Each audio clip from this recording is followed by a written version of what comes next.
comunes para la diferencia entre países desarrollados y países en desarrollo, dotando del financiamiento comprometido para la adaptación y la mitigación.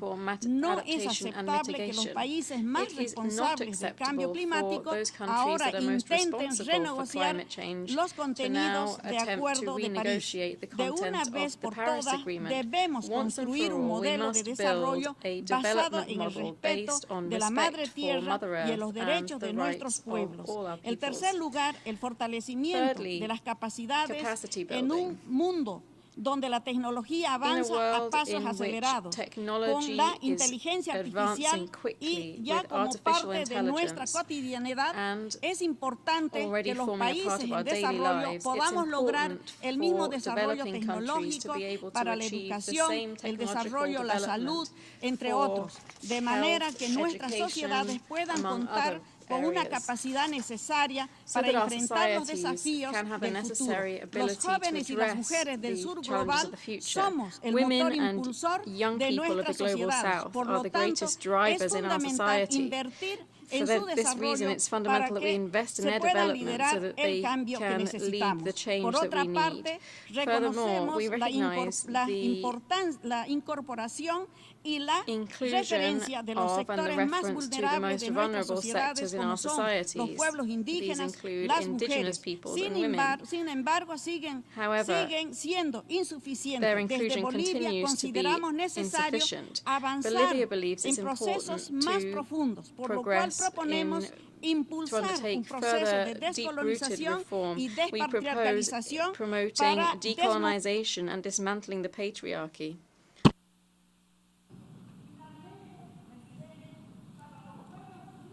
I thank the Minister of Foreign Affairs of the plurinational state of Bolivia.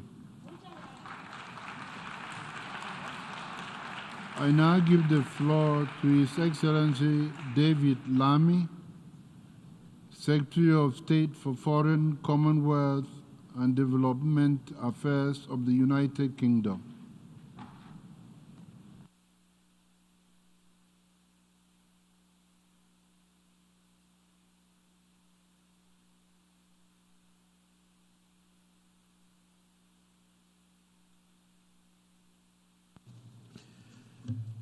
Mr. President, I stand here as a man of multiple identities, a Londoner, a patriotic Brit, a lawyer, proud of my African, Guyanese, Caribbean, and Indian heritage, a committed multilateralist who believes in the importance of the United Nations.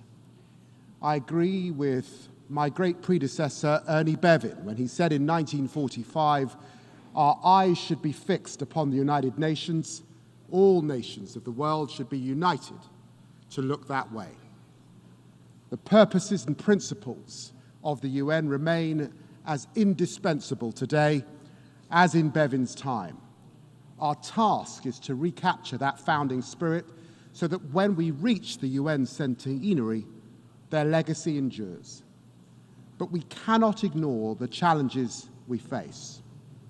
More conflicts than at any time since 1945, costing the global economy over $900 billion and creating the most refugees and displaced people on record. Geopolitical tensions are rising, progress against the Sustainable Development Goals stalling, trust in multilateralism faltering. The Pact for the Future and this summit offer a chance for member states to show responsible global leadership, to engage with the rapid changes of our age and go further in meeting the needs of everyone, especially the most vulnerable. As I know all too well, countries of the Global South suffered great injustices in the past.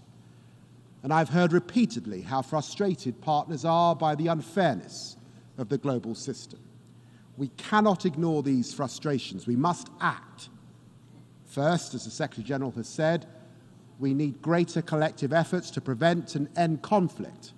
For Britain, that means upholding Ukraine's sovereignty, urging an immediate ceasefire in Gaza and Lebanon, and supporting an end to the fighting in Sudan. It means robustly challenging member states who violate the Charter, rejecting a world in which might makes right. It means a more representative Security Council. It means supporting the international rule of law and applying it equally and fairly, which is why Britain has proposed the outstanding Professor Dapo Akande for election as a judge at the International Court of Justice. Second, we need urgent action on the climate and nature crisis. With this new government, Britain is renewing our ambitions at home, aiming to deliver clean power by 2030. And I am determined that we also reconnect abroad, building a global clean power alliance, championing creativity and reforms to unlock international climate and nature finance, particularly from the private sector, and bolstering efforts to protect at least 30% of the planet's land and ocean by 2030. Third, countries like Britain must modernize our approach to development.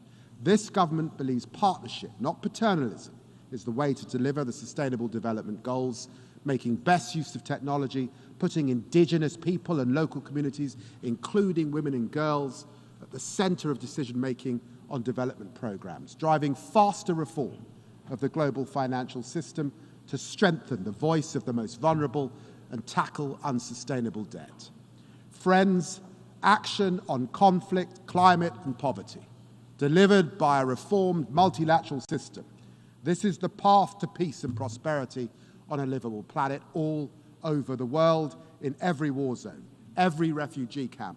The UN is there, a beacon of hope and humanity, to which, as Bevin said, the gaze of all nations should turn. This summit must direct the world's eyes towards that beacon once again, and Britain is proud to support it. Thank you very much.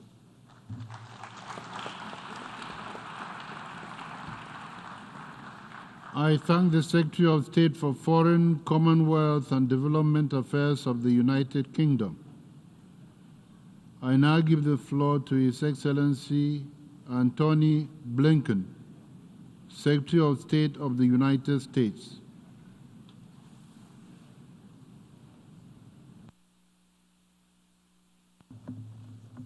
Good afternoon. At this summit, Secretary General Guterres and many world leaders have argued powerfully that to fulfill the crucial purpose of the United Nations, we urgently need support, reform, and revitalization. The United States fully agrees. That's why we joined fellow member states in shaping and committing to a broad range of priorities in the Pact for the Future. Forging the Digital Global Compact, signing on to the Declaration on Future Generations, enabling the United Nations and international institutions to better respond to shocks like pandemics and natural disasters made more severe by the climate crisis, addressing growing and diverse threats to international peace and security on land, the sea, the air, in outer space, and in cyberspace, ensuring that universal human rights are respected equally online and offline, empowering women and girls across the UN's efforts, reforming the UN Security Council to better represent the developing world and, more broadly, the world as it is today.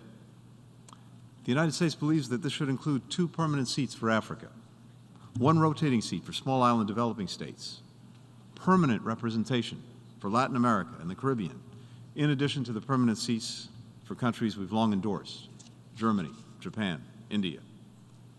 The United States supports starting negotiations on Council reforms immediately. The Pact for the Future does not include every priority, every reform that we believe the UN needs, but it is a significant step towards strengthening and evolving this institution that every member state should get behind and work to achieve. We're also pursuing reforms in other international institutions, as well as in our own country, that advance the bold goals and the aspirations of many member states, particularly those we've heard directly from developing countries. We strongly supported the African Union joining the G20 so that African voices are better represented in that group. We're leading efforts to strengthen the ability of multilateral development banks to deliver on the Sustainable Development Goals. We're making the biggest investments of any country ever to accelerate the transition to clean energy at home while dedicating billions to help people in developing countries adapt to and manage the impacts of the climate crisis. And as the world's leading humanitarian donor, we are forging new partnerships across public and private sectors to meet what are unprecedented needs around the world. These are important steps, but more must be done because simply preserving the status quo is not an option.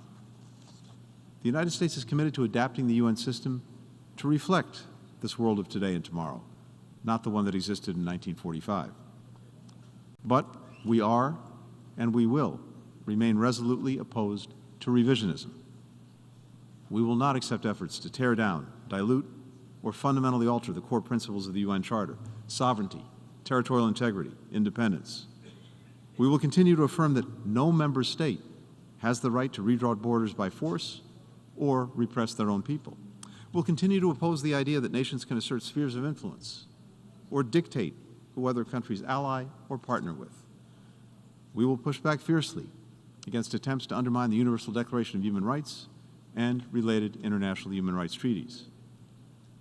It's one thing to revitalize, to reform, to adapt the organization to meet the challenges of the future. It's quite another to try to change its core purpose and principles that are essential to avoiding repeating horrors of the past. In this Pact for the Future, reform has pride of place, revisionism should have no place at all. At a time of great testing for the multilateral system, that's an accomplishment we can and we must build on in the years to come. The United States is committed to this collective effort. We know that we're stronger, we're better off, we're more effective when we're all working together in common purpose. This is what the world needs in this moment, and it needs a strong multilateral system if it is going to meet the goals and aspirations of the people that we all represent. Thank you very much. I thank the Secretary of State of the United States. I invite Her Excellency Mette Frederiksen, Prime Minister of Denmark, to address the Assembly.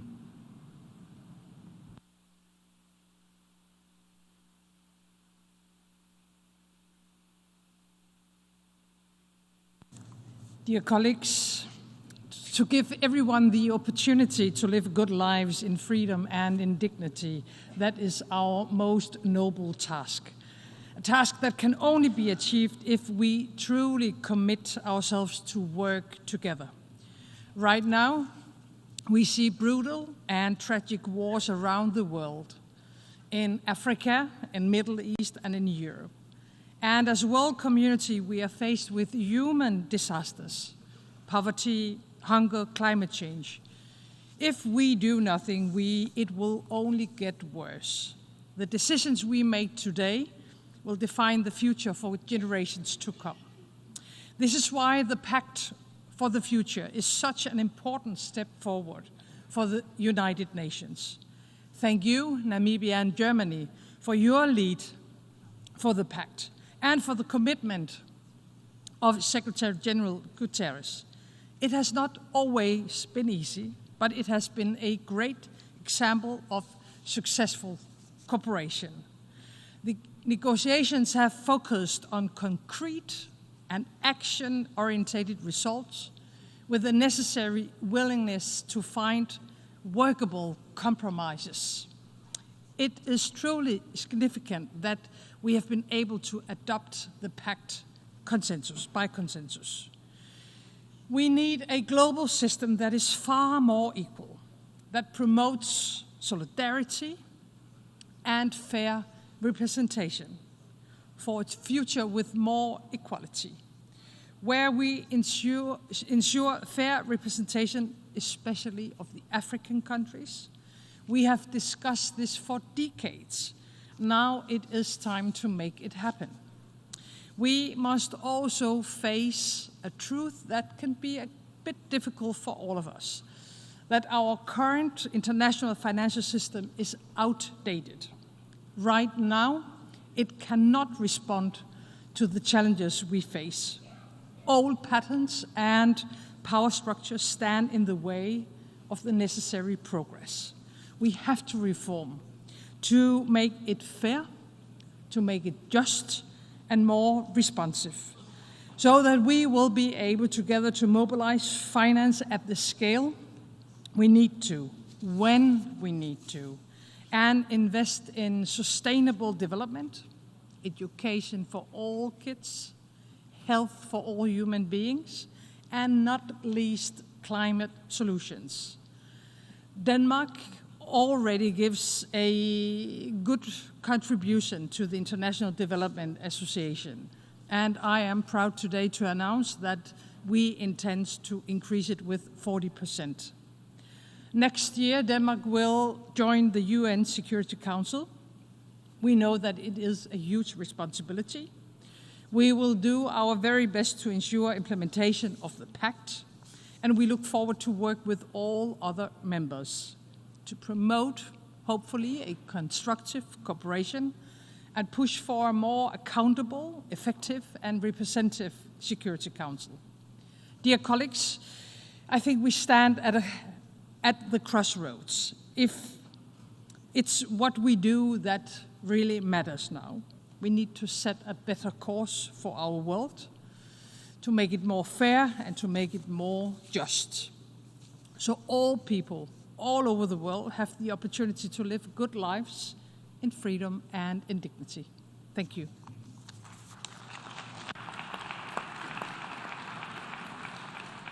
I thank the Prime Minister of Denmark. I now give the floor to His Excellency Stéphane Séjourné, Minister for Europe and Foreign Affairs of France.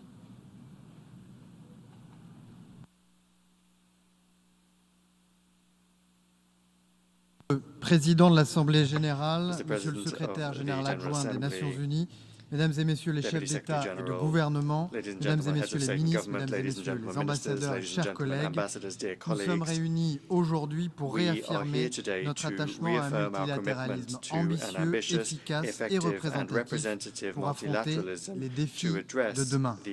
Vous êtes nombreux à vouloir faire avancer notre système multilatéral, un système fondé sur le respect des règles de droit et de principes clairs établis après la Seconde Guerre mondiale, sur le respect de la Charte des Nations Unies, un système basé sur la coopération entre les nations, le développement durable pour tous et la solidarité entre les pays.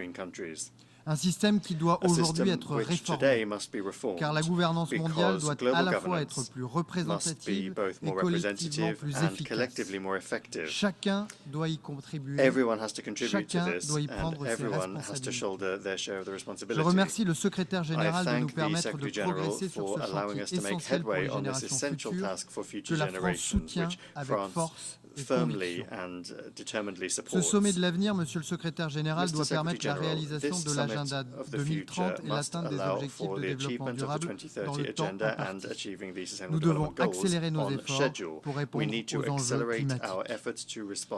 Fidèle à son engagement historique au sein des Nations Unies, la France a œuvré pour que le pacte de l'avenir soit à la hauteur des attentes des États membres sur la réforme du Conseil de sécurité. Nous défendons un élargissement dans les deux catégories de membres et une présence renforcée de l'Afrique, y compris parmi les permanents.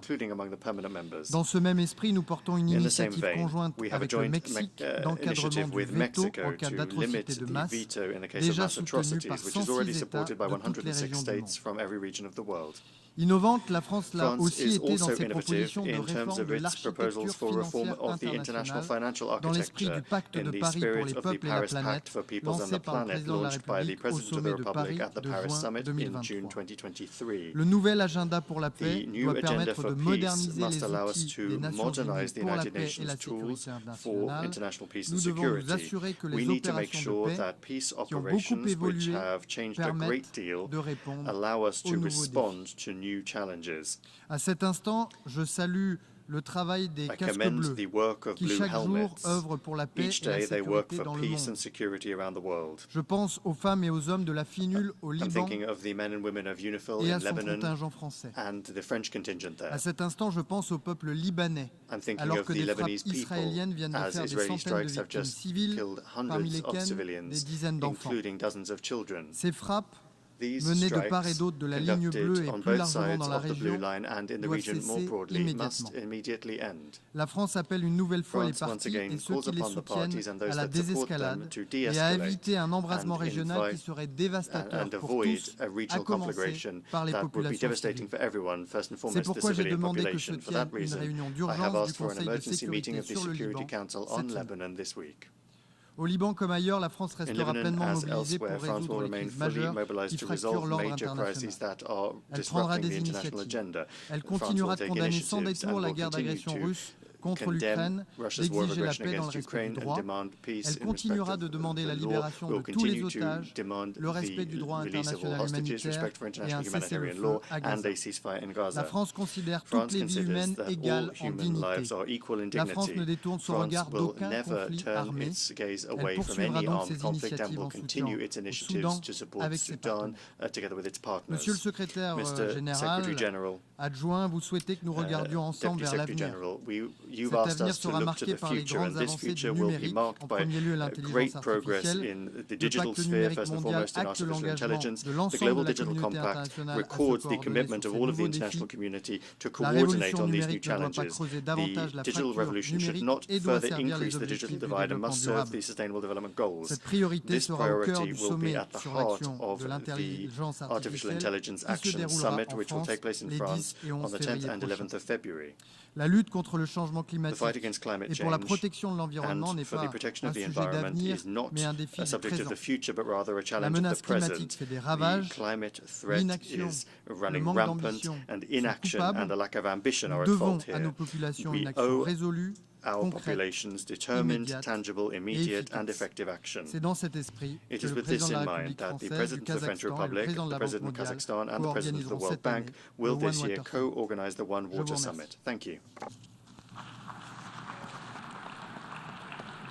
I thank His Excellency Jean-Noël Barrot, Minister for Europe and Foreign Affairs of France.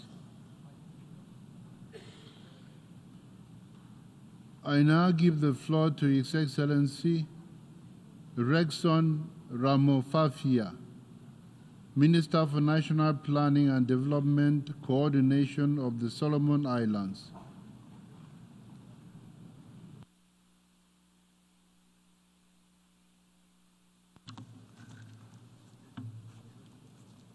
Mr. President, on behalf of the people and the government of Solomon Islands, I am honored to address this high forum. This summit is convened against the background of SDG. Progress is prevalent. The multilateralism and the international financial architecture being out of touch for our global realities. Mr. President, Solomon Islands has relatively small and open economy, which makes us highly susceptible to extreme shocks. Our dispersed economic geography tightens the cost of connecting and bringing service to our people. So as the cost of domestic and international trade, we also challenge with twin disease burden of communicable and non-communicable disease.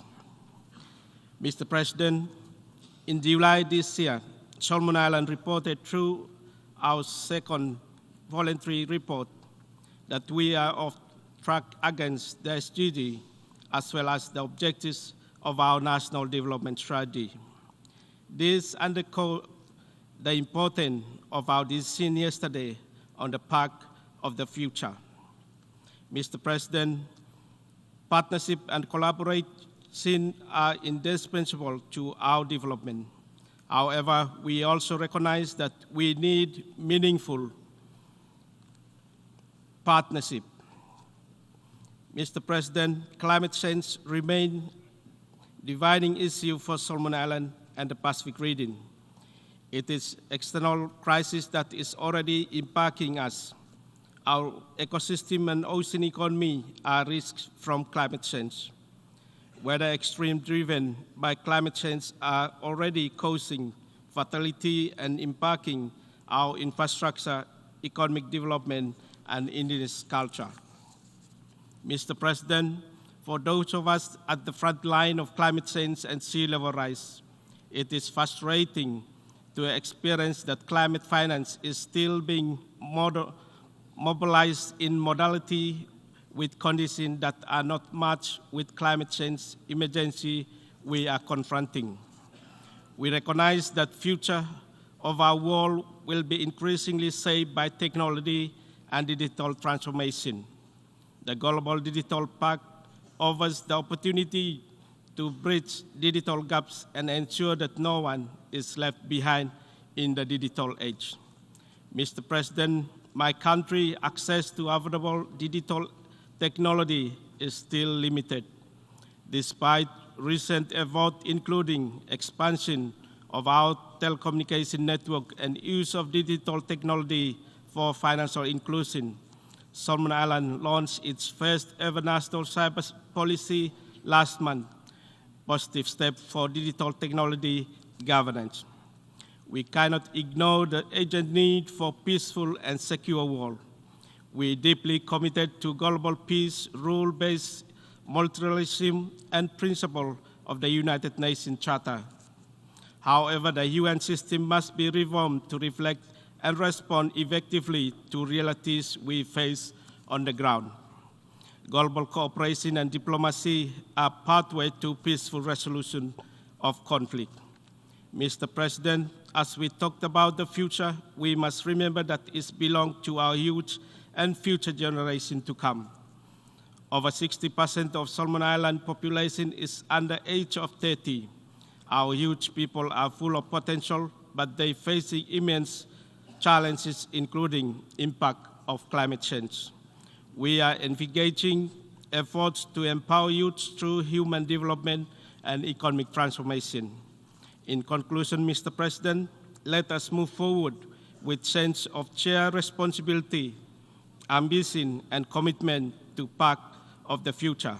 Let us choose future of prosperity for all and resilience and peace. I thank you all. I thank the Minister for National Planning and Development Coordination of the Solomon Islands. I now give the floor to His Excellency Elma Ciala Salcedo, Minister for Foreign Affairs of the Republic of Peru.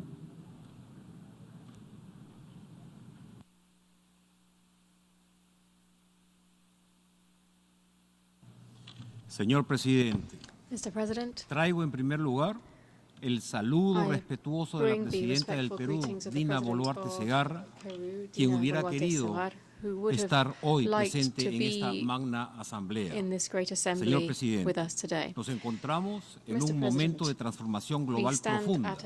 Vivimos tiempos marcados por desafíos sin precedentes que nos demandan trabajar juntos para forjar un futuro más justo y sostenible para todos. El mismo que requiere nos es evidente a todos una nueva gobernanza global más inclusiva y más equitativa. Frente a ello, el Perú viene trabajando arduamente para reducir las brechas sociales e incluir a sectores de la población que han sido históricamente postergados. Este objetivo incluye una mayor ambición en nuestras acciones nacionales y colectivas, así como compromisos financieros sostenibles por parte de la comunidad internacional que permitan una adecuada provisión de recursos para los países en desarrollo. Un resultado importante de esta cumbre es el compromiso de iniciar un proceso intergubernamental para la adopción de indicadores multidimensionales de progreso que vayan más allá de medir los avances alcanzados por los países y sus consiguientes necesidades de cooperación y financiamiento, más allá, digo, de las frías cifras de su Producto Bruto Interno, por lo que saludamos la creación de un grupo de expertos de alto nivel que trabaje en el desarrollo de estos nuevos indicadores. Confiamos que este trabajo será crucial para canalizar de la manera más eficiente e inclusiva la cooperación internacional, incluyendo a los países de renta media en los que persisten bolsones de pobreza y de exclusión. Saludamos también que en esta cumbre del futuro se aborden asuntos emergentes de gran impacto para las nuevas generaciones, como es la digitalización y la inteligencia artificial. El Perú considera indispensable avanzar hacia la construcción de un sistema de gobernanza global que promueva la transferencia de conocimientos y tecnología y establezca lineamientos para el uso correcto de la inteligencia artificial. Señor Presidente, el Perú entiende el Pacto para el Futuro como una herramienta que debe respetar la soberanía de los Estados y que debe promover la cooperación basada en la solidaridad, el respeto mutuo y la equidad. Para nosotros, este pacto no es y no será jamás una imposición ni una agenda que erosione nuestras tradiciones o nuestro orden jurídico interno, sino más bien una plataforma que nos permita trabajar junto a otras naciones para enfrentar los desafíos que compartimos, como son la lucha contra la pobreza, la protección del medio ambiente y un orden económico mundial más justo y equitativo en beneficio de los países en desarrollo. Es, en esencia, un llamado a construir un futuro donde el desarrollo sostenible, la paz y la prosperidad sean accesibles para todos, sin que ello implique renunciar a nuestra identidad, a nuestros valores o a nuestra autonomía como nación. Muchas gracias, señor presidente.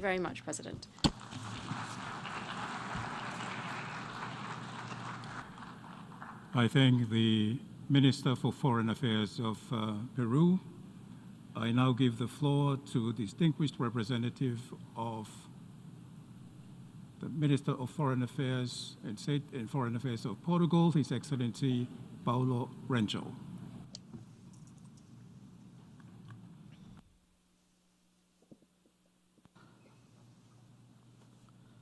Thank you, Mr. President. Excelências, é com sentimento de esperança e de responsabilidade que tomo a palavra nesta Cimeira do Futuro em representação de Portugal e também do Primeiro-Ministro de Portugal, que contra o previsto não está aqui hoje presente por força dos terríveis incêndios que assolaram o nosso país há muito poucos dias. Ora, aqui está um tema fundamental para o futuro do mundo, para o futuro das nossas nações. Estes fogos indomáveis estão ligados às alterações climáticas, ao desenvolvimento sustentável, ao planeamento da floresta e das cidades. Esta agenda mostra bem a razão do secretário-geral das Nações Unidas quando apresentou a nossa agenda comum e lançou um processo ambicioso, o de reconstruir a confiança num sistema multilateral eficaz, centrado nas Nações Unidas. Alinhado com esta visão ambiciosa e ampla do multilateralismo mais eficaz, Portugal participou ativamente nas negociações do Pacto para o Futuro, do Pacto Global Digital e da Declaração sobre as Gerações Futuras, numa expressão clara da nossa determinação em promover a paz, o desenvolvimento sustentável e o respeito pelos direitos humanos. A paz e a segurança internacional começam com a garantia de que cada pessoa, em cada canto do mundo, tem a oportunidade de viver com dignidade num planeta sustentável, num planeta próspero. O compromisso de Portugal com a agenda multilateral não é de agora. Na paz e segurança, no ambiente, na educação, na saúde, no emprego digno, temos tido sempre uma atitude empenhada na procura de soluções coletivas para todos. Manteremos essa ambição para a Cimeira Social Mundial do próximo ano.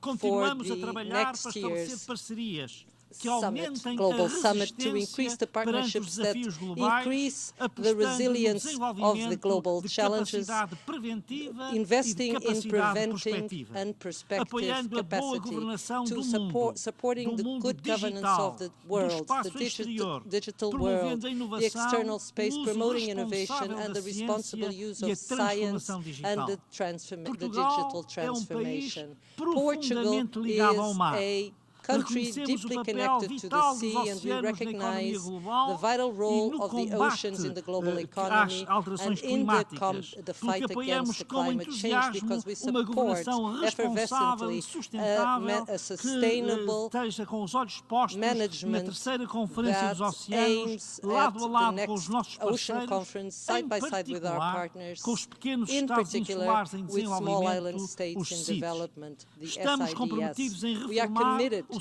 reforming the global governance, including the international financial architecture. We are still committed towards this goal as an invited country by the G20 Brazilian presidency, which call to action we subscribe, and we have the fourth international conference about development, which preparatory process is co-presided by Portugal and Burundi.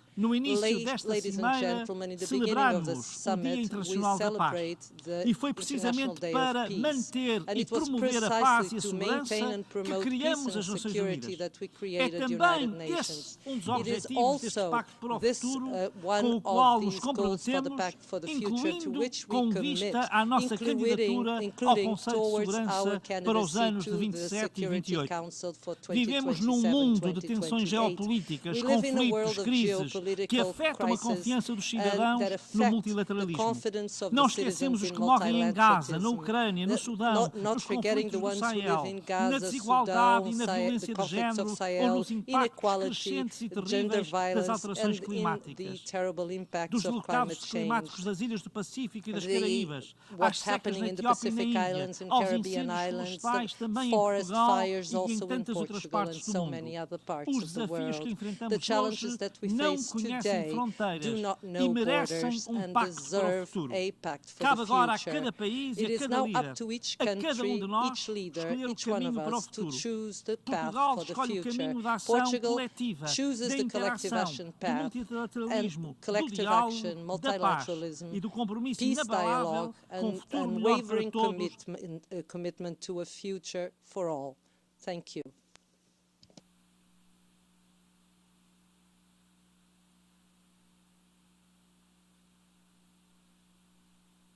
Khawaja Mohammed Asif, Federal Minister for Defense of Pakistan.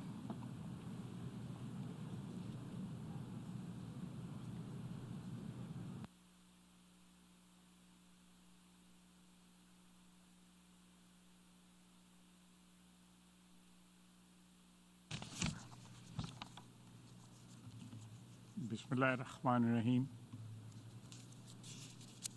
Mr. President,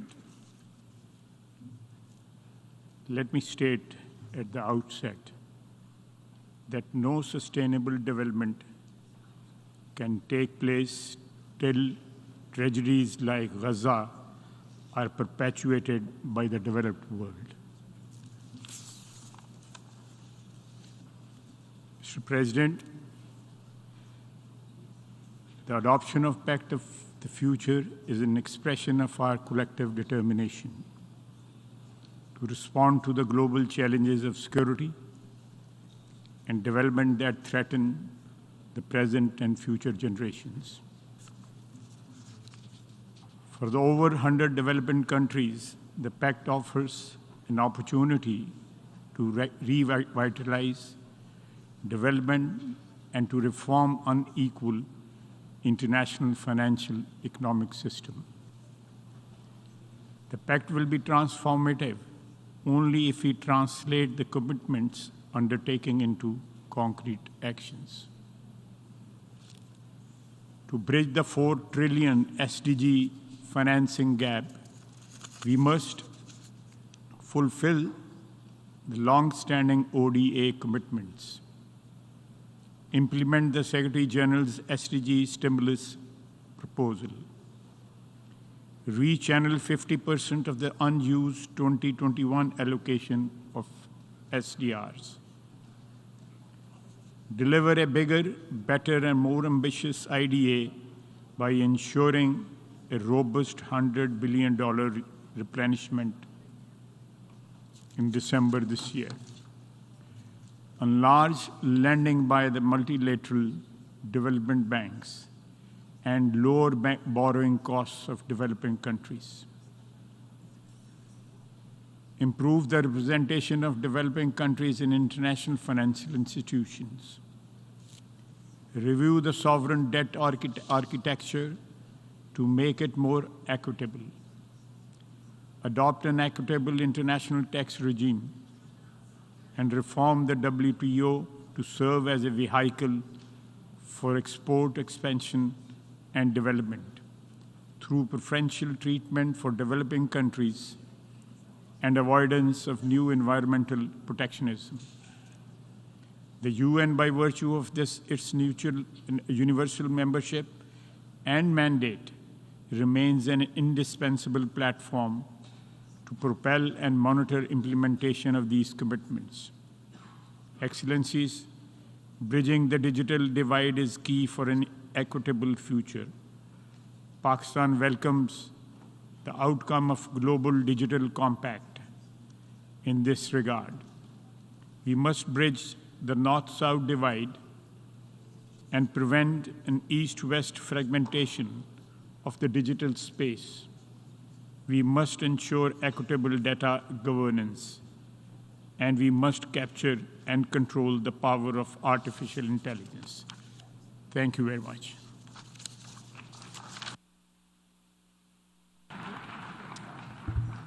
I thank the Federal Minister for Defense of Pakistan. I now give the floor to His Excellency Bakari Bachi, Minister of Youth and Sport of Gambia.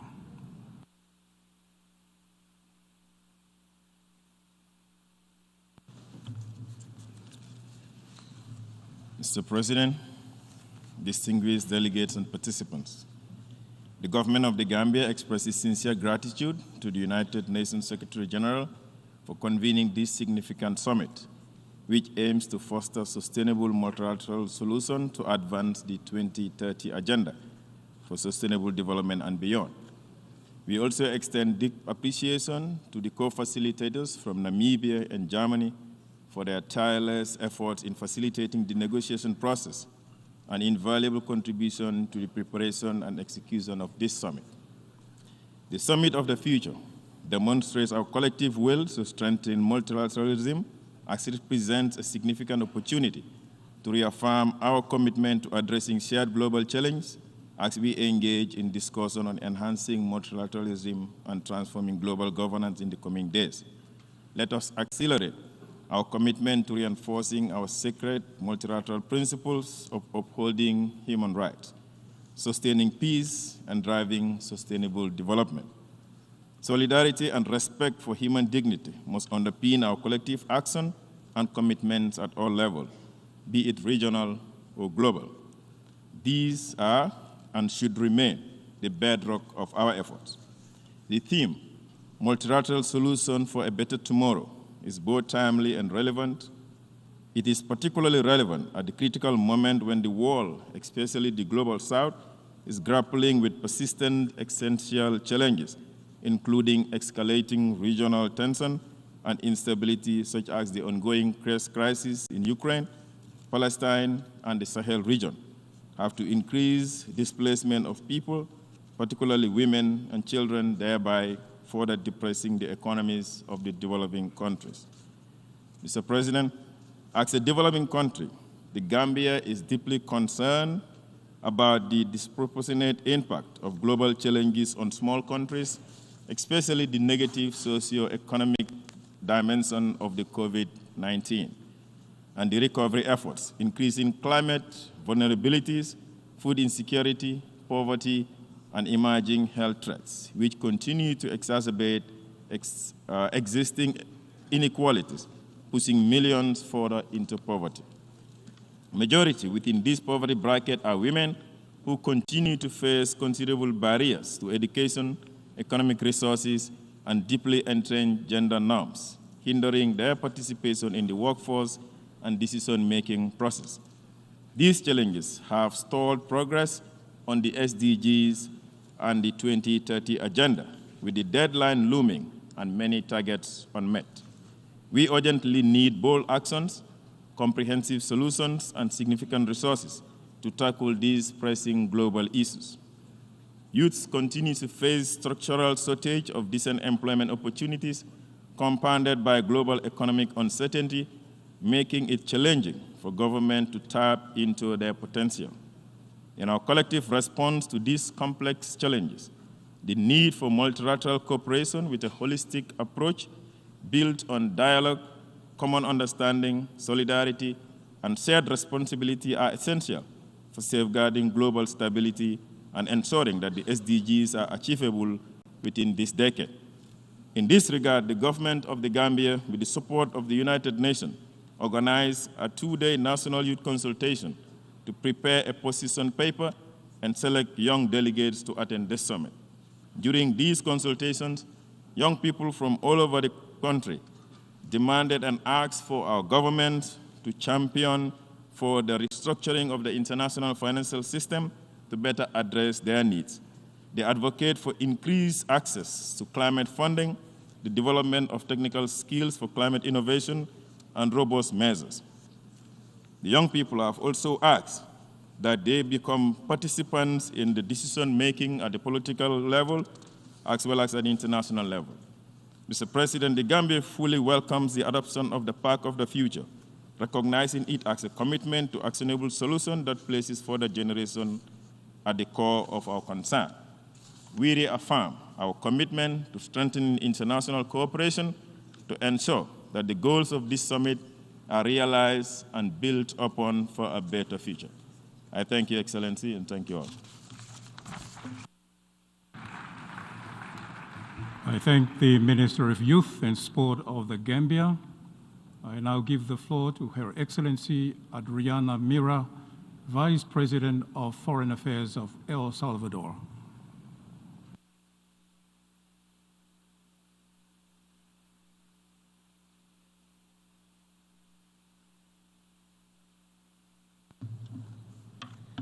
Muchísimas gracias, señor presidente y honorable jefe de delegación, amigas y amigos. El Salvador reconoce con entusiasmo la importancia de esta cumbre del futuro que representa un hito en la historia de nuestra comunidad internacional. Los instrumentos que hemos negociado para llegar a esta cumbre representan una gran oportunidad para fomentar una mayor cooperación internacional y un multilateralismo revitalizado, que sea el detonante para las próximas discusiones, que nos permita ir más allá, de acuerdo a verdaderos mecanismos y acciones sectoriales de apoyo al desarrollo de todos. Esperamos que el mundo entero reciba los resultados de esta cumbre con esperanza, sobre todo en un momento en que los países en desarrollo necesitamos acceso al financiamiento y recursos para afrontar los desafíos globales a los que estamos expuestos. Esta reunión también significa una oportunidad para acrecentar la confianza y solidaridad entre los países. El sistema multilateral actual continuará en retroceso si permitimos que las dinámicas de estrategia y de poder de unos pocos prevalezcan sobre las reglas instauradas para el beneficio de todos. El Salvador no es el único. Muchos de los países del sur global están haciendo escuchar sus voces con mayor fuerza y se están encaminando en visiones de desarrollo hechas para su propia realidad. Durante las negociaciones del Pacto del Futuro, El Salvador reiteró la urgente necesidad de reformar el Consejo de Seguridad para que se transforme en un órgano más representativo, democrático, legítimo, eficiente y transparente. Uno que permita la participación de más países quienes hoy por hoy nos encontramos subrepresentados en este espacio, en el que se toman decisiones importantes para el mantenimiento de la paz y seguridad internacional. Las generaciones del del presente cada vez están más ocupadas por las problemáticas que agobian su vivir y les dificultan pensar en un mejor mañana. Esta discusión nos obliga a preguntarnos si las acciones que estamos tomando son las necesarias para edificar ese futuro que nuestras poblaciones realmente necesitan. Me siento orgullosa en decir que el gobierno de El Salvador, bajo la visión del presidente Nayib Bukele, ha recuperado la esperanza al convertirse en el país más seguro del hemisferio occidental. Para El Salvador, la seguridad era la premisa necesaria para recuperar nuestro futuro, por lo que sin descuidar el mantenimiento de este logro, ahora podemos priorizar acciones que atiendan el proceso de crecimiento económico, inversión y un comercio internacional abierto. El entorno internacional nos empuja a invertir y dirigir políticas orientadas a las industrias tecnológicas, la adaptación al cambio climático y la transición a la energía verde. Consciente de las potencialidades de la innovación tecnológica, El Salvador ha dado pasos importantes para convertir al país en el hub tecnológico de la región, al implementar políticas de gobernanza digital e instrumentos legales para un mayor aprovechamiento de las tecnologías y flujos de inversión. Mi país se encuentra cimentando las bases para lograr el objetivo acordado de un futuro digital inclusivo, abierto, justo y seguro. Tenemos un compromiso con eliminar la brecha digital, aumentando los niveles de conectividad y el acceso al Internet. Nuestro asocio con Google y la inauguración del primer data center comercial certificado Tier 3 en El Salvador son el reflejo de la apuesta del gobierno en el uso adecuado de la innovación tecnológica. La semilla que hoy estamos sembrando por medio de estos instrumentos promete un mejor futuro para todos, y especialmente para los jóvenes y las generaciones futuras. Durante el evento, el Imaginar el Futuro, Empleo, Juventud y Oportunidades, impulsado por el Sistema de Naciones Unidas, realizado en mi país, llegamos a la conclusión que es fundamental escuchar la voz de los jóvenes y generar espacios de diálogo que nos permitan conectar con sus perspectivas, para que desde nuestras agendas puedan ser concretizadas acciones para nuestra juventud. Confiamos en que por medio del trabajo articulado con el equipo de país del Sistema de Naciones Unidas y otros socios estratégicos para el desarrollo, seguiremos invirtiendo en la juventud. Finalizo mi intervención manifestando el compromiso de El Salvador por avanzar en los resultados que emanan de esta cumbre, con la esperanza que conjuntamente lograremos los objetivos que juntos sembramos ese día por un mejor futuro. Muchas gracias. Thank you very much.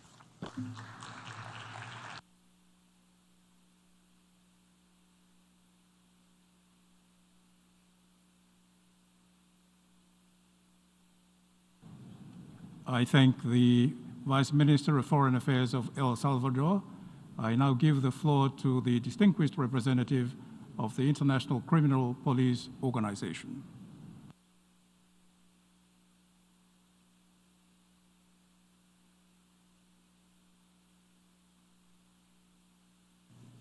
Mr. President, it is my great honor to address the General Assembly at this esteemed gathering of the United Nations Summit of the Future. The summit represents a moment of reflection and a moment of action as we reaffirm our commitment to building a resilient, equitable, and safer world. In an era marked by profound changes, from rapid technological advancements to environmental crisis, global security and sustainable development are inherently linked.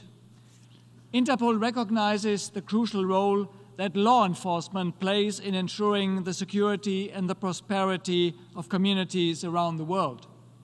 By securing the streets, police strengthen the foundations for development. By protecting communities, police empower them to reach further. This is why Interpol launched the Global Policing Goals back in 2017. These offer a blueprint for law enforcement to advance Agenda 2030 in complementarity to the UN Sustainable Development Goals. Later this year, the UN General Assembly will also seek to adopt the fourth review of its resolution on the cooperation between Interpol and the UN. Through previous reviews, the international community reinforced this complementarity and affirmed Interpol's position as a key implementing partner. In achieving the objectives of the SDGs, we must also recognize that no country and no organization can act on its own. Criminal networks are being built around the world. Ties are being created, actions coordinated. To counter them, we need to be more innovative and more agile. As Interpol Secretary General, it is my conviction that a safer future hinges on a single, strong global architecture of security, on one that avoids silos and duplication, one that ensures inclusivity of information, of networks, and of access to technology, and one that prevents gaps and loss of critical information. Interpol stands ready to continue building this with member states, regional, and global partners. Excellency, this summit calls on us to build opportunities for tomorrow's generations, founded on multilateralism and a strong, integrated security system. To fulfill this mission, we must restore and maintain trust in the institutions designed to protect peace, security, and prosperity. This means evolving our approaches to address emerging challenges responsibly, ethically, and with integrity in making the world a safer place. I thank you very much. I thank the distinguished representative of the International Criminal Police Organization. I now give the floor to the distinguished representative of the International Institute for Democracy and Electoral Assistance.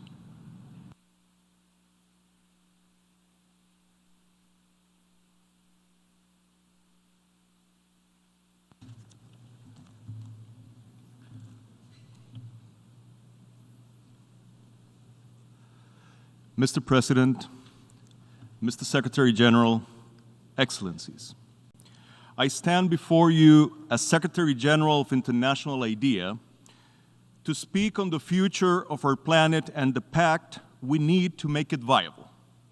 For me, the future has faces. I have two children, Annalena and Simon, ages 15 and 12. The pact we have forged here is about the world we will bequeath them. I want them to live in a world where women are not second-class citizens anywhere, where they don't have to wait on current trends, 46 years to achieve equal representation in parliaments, and many more to sit as equal partners in boardrooms. If this pact does not advance this human right, which is the best opportunity for our future, we are wasting our time. I want them to live in a world that no longer accepts that 81 people own as much wealth as 50% of humanity combined. If this pact does not open the door to a fundamental reform of capitalism, to make it fairer, so that our political processes and the possibility of a sustainable future are not captured by the obscenely rich, we are wasting our time. I want them to live in a world where nations are truly able to collaborate to solve the great problems of our time. If this pact does not help us to bring international governance structures closer to the realities of power in the world, starting with the UN Security Council, we are wasting our time. I want them to live in a world that cherishes democracy as one of the pinnacles of the human journey. And I use the word democracy deliberately, not governance, not institutions, not all the euphemisms that many governments use to disguise simple truths. That democracy is the only political system that fully respects the UN covenants on civil and political rights and social and economic rights, which nearly every country present here has signed up to. That democracy is the best defense against the emergence of the killing fields in Ukraine and the Middle East, in Sudan and Myanmar, and hence protects global peace. If this pact does not advance democracy, we are wasting our time. Mr. President, the British writer Aldous Huxley once asked if the world was another planet's hell. I do not know. What I do know is that we have the obligation not to turn it into hell for Annalena and Simon's generation. This pact may be our best chance. I thank the distinguished representative of the International Institute for Democracy and Electoral Assistance. I now give the floor to the distinguished representative of the United Nations Educational, Scientific, and Cultural Organization.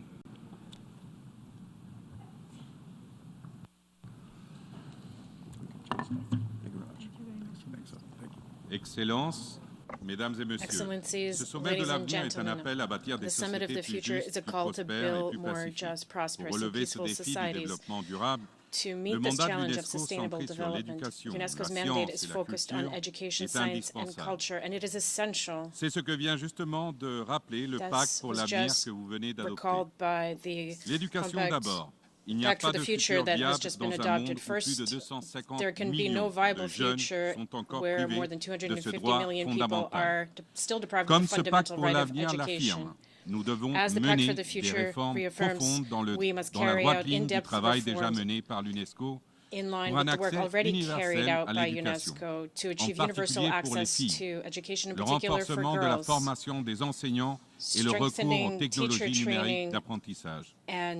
L'UNESCO est convaincu que le progrès et la réduction durable des inégalités passent aussi par la diffusion de l'innovation et des connaissances. Or, chacun constate la fossé qui demeure à travers le monde. C'est pourquoi il est essentiel que le pacte pour l'avenir consacre la nécessité de promouvoir la coopération scientifique internationale dans la lignée de la recommandation de l'UNESCO sur la science ouverte. Ainsi, nous favoriserons le transfert des technologies, l'émergence de tous les talents et la gestion responsable des risques. Enfin, il y a la culture. Dans la pluralité de ses expressions, elle est un moteur de développement durable et notre bien public mondial le plus puissant. La préservation des sites du patrimoine mondial est un exemple marquant. Ces sites sont non seulement des témoignages de l'histoire humaine et de la beauté de la nature, mais leur sauvegarde est aussi essentielle pour les populations locales exposées aux risques du dérèglement climatique, du trafic illicite ou de la pression touristique. Notre organisation se tient également aux côtés des créateurs et de tous les professionnels de la culture. Creators and all cultural professionals who, through their talents and imaginations, bring us together and create millions of jobs, which is a powerful driver for inclusion for youth and women in particular. Article 11 of the Pact for the Future recognizes this crucial role played by culture in our societies, a role of bringing people together, of ensuring well-being, which must play its rightful role in public policies. This is a major step forward today, together, but we can go even further by ensuring that culture is finally subject to its own goal of the post-2030 development agenda, which has yet to be built. Only culture can open up peoples to one another while nourishing the best among us all. Thank you very much. I thank the distinguished representative of the United Nations Educational, Scientific, and Cultural Organization and give the floor to the distinguished representative of the International Atomic Energy Agency.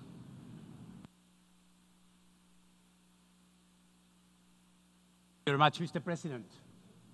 Mr. President, somebody said that to predict the future, we should build it. And this is what is happening now with the adoption of the Pact of the Future and the recommitment to the goals that it entails. The IAEA, an institution born from an idea pronounced from this same rostrum 70 years ago, is doing just that. Together with you. It is doing that by underpinning the non-proliferation of nuclear weapons regime, which prevents thousands of nuclear material, which is used all over the world, to being diverted for hostile uses. It is doing so by preventing that more states add nuclear weapons to those that already exist. It is doing so by preventing, by deploying in a war zone that a nuclear accident with terrible radiological consequences adds to the misery of our ongoing war. But importantly, it is also doing that through its programs like Rays of Hope, which is bringing oncology and nuclear medicine to places that do not have a single radiotherapy unit. It is doing so in places where food is scarce through the Atoms for Food project. It is doing that by protecting the environment through its nuclear techniques against plastic pollution and protecting the oceans from ocean acidification and other problems like this. It is doing that in all these ways.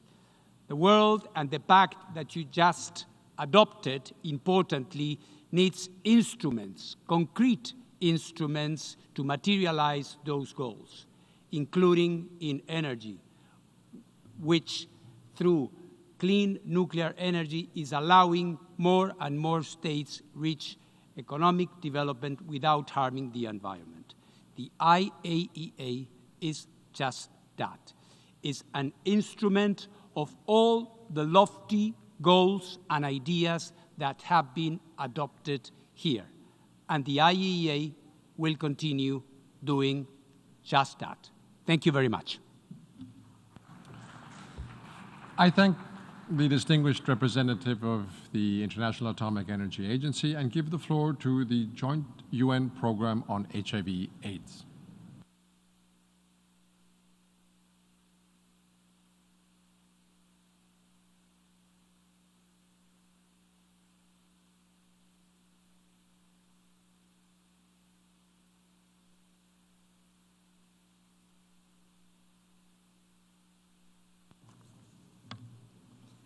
Your Excellency, President of the General Assembly, Excellencies, distinguished delegates, we gather at a time when global crises threaten to overwhelm us, but we need not despair.